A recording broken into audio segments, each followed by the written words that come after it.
कभी कोलकाता की गलियों में धरना देने वाली एक साधारण सी महिला आज पूरे पश्चिम बंगाल की सत्ता संभाल रही है। मैं बात कर रहा हूं ममता बनर्जी की, जो सड़क के आंदोलन से उठकर सीधा सत्ता के शिखर तक पहुंची।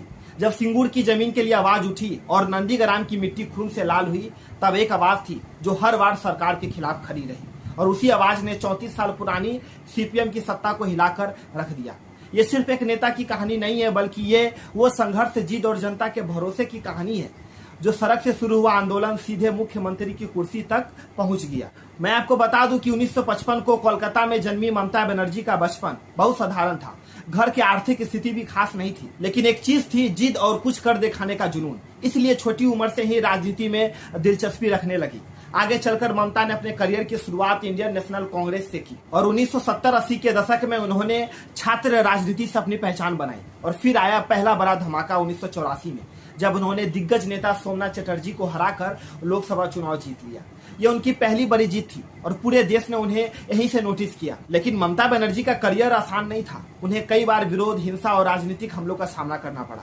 वो कई बार सड़क पर धरना देती दिखी, लाठीचार्ज झेला, लेकिन पीछे हटना ये उनके शब्दकोश में था ही नहीं। ममता का सबसे बड़ा टर्निंग पॉइंट 1997 में हुई, जब उन्होंने कांग्रेस छोड़कर अपनी एक नई पार्टी बनाई, ऑल इंडिया तृणमूल कांग्रेस। यही वो फैसला था जिसने उनकी पूरी राजनीति बदल दी।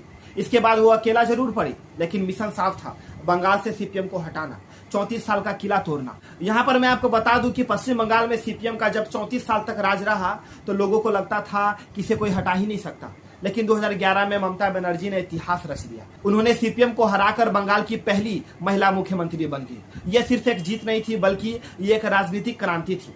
सीएम बनने के बाद ममता बनर्जी ने कई बड़े फैसले लिए, गरीबों के लिए योजनाएं, महिला सशक्तिकरण और ग्रामीण विकास। साथ ही आज के समय में ममता बनर्जी नरेंद्र मोदी जैसे बड़े नेता को भी खुलकर चुनौती देती है। 2021 के चुनाव में बीजेपी ने पूरी ताकत लगा दी, लेकिन ममता बनर्जी फिर भी जीत गई। ममता की यह जीत साबित करता है कि उनकी पकड़ बंगाल पर कितनी मजबूत है।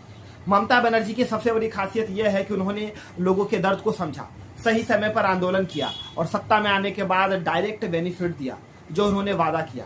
एक साधारण लड़की से लेकर बंगाल की सबसे ताकतवर नेता बनने तक का सफर यह हमें सिखाता है कि अगर इरादा मजबूत हो तो कोई भी चीज असंभव नहीं होता।